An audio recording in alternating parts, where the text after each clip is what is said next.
Hello, lovely people. Yesterday I was at a flea market and I found so many great stories again. I want to tell you one now about this sign. This is a sign. I had grown up in the former GDR, German Democratic Republic, a state that's not existing anymore after the reunion with the Bundesrepublik. It simply disappeared. So I want to tell something about this part of history in the eastern part of Germany that's now not existing anymore, and to tell a little bit of little tiny stories about a daily life, because I think that I am one of the last generations that had really lived it, knowing what's going on. I was lived my childhood in the 80s. So this sign, it signs like this.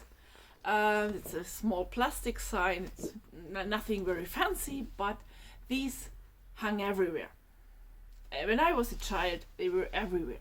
Not in the living rooms, but when you went downstairs to in the attic or so, then these public, when you have a flat and there are several parties living in that house, they were public spaces, and on these doorways, whatever, where a lot of from these flats, a lot of people went through. These kind of signs were hanging there. And in the GDR, each town, even the smallest towns, had a siren. It was doing a lot of very loud sound, a very loud noise. You could hear everywhere in the town, everywhere. And this was they had built it up on a house that was very central in the town, and normally these alarms, they were used for when fire was. So we did not have mobile phones back then, or even telephones were just a rare thing. Not every private household in the 80s in the GDR had a private telephone. So, but with these signals, everybody could be reached. So especially when a flood came, or when in this town was chemistry, a factory that was produced something in chemistry, and there were some gases going out, and the people that were living there had to be warned. And back then they did it with these sirens, with these very loud noises, and they had this pattern here of the noise. It's a time from when the noise comes, so you could stop your watch or whatever, and you could okay, this is this sound. And this sound was mostly done as I ever heard just this sound. And they had this alarm that's a normal fire alarm. So the fire brigade and everybody, mostly the fire brigades in the GDR, most of them were not people that were doing this for job, but they were done by random people that were normally working, and they did this in their leisure time, working for the small town or village fire brigade. So they also heard this alarm, and they had to know that they had to go to their building and to get dressed and to drive where the fire was. But one time a week, on Wednesdays, on 1:00 p.m., they did this alarm too. So everybody had known this sound, and nobody was shocked when this sound came, because you had it every week on Wednesday. This alarm came, and you had known when it was Wednesday and it was 1:00 p.m. Okay, that's they're testing. That's fine.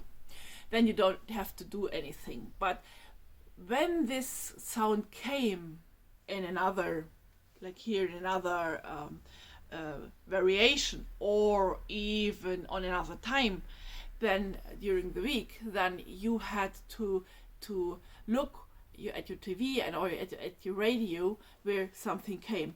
And I know it personally, when something was, that sometimes the police went in the town or to the town with a megaphone, something that blow up the sound, and they were speaking to the people what happened.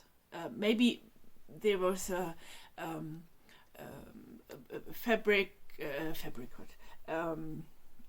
some factories that were producing chemistry, and they would blow up some gases that were not healthy. Then they spoke to the people. The police traveled around after these alarms and just simply talked to the people through these megaphones what happened, and that the people should close their windows and stay at home and something like this. But there were other alarms too, like this continuous sound that you should simply watch your radio or TV and what's going on, something like traffic news, for example, that today. And on the other hand, they were also for chemistry stuff, and these gases blow up, for example, and accidentally, and even for atomic incidents, for example, could be. They had a different sound for these things, and so each town could be simply warned, because they were people who operated these things, these sirens, and they got a telephone call. These had telephone, and he pushed the button, and it has blown up. So everybody could be warned, even without having a mobile phone or something else. And these things maybe were, I think they were, the intent was came up in the 18th century, but it was widely used during World War II, when alarms came from airplane alarms, when the bombs were falling or so. And this is how it's developed later on in the GDR, and had as how I know it as a kid.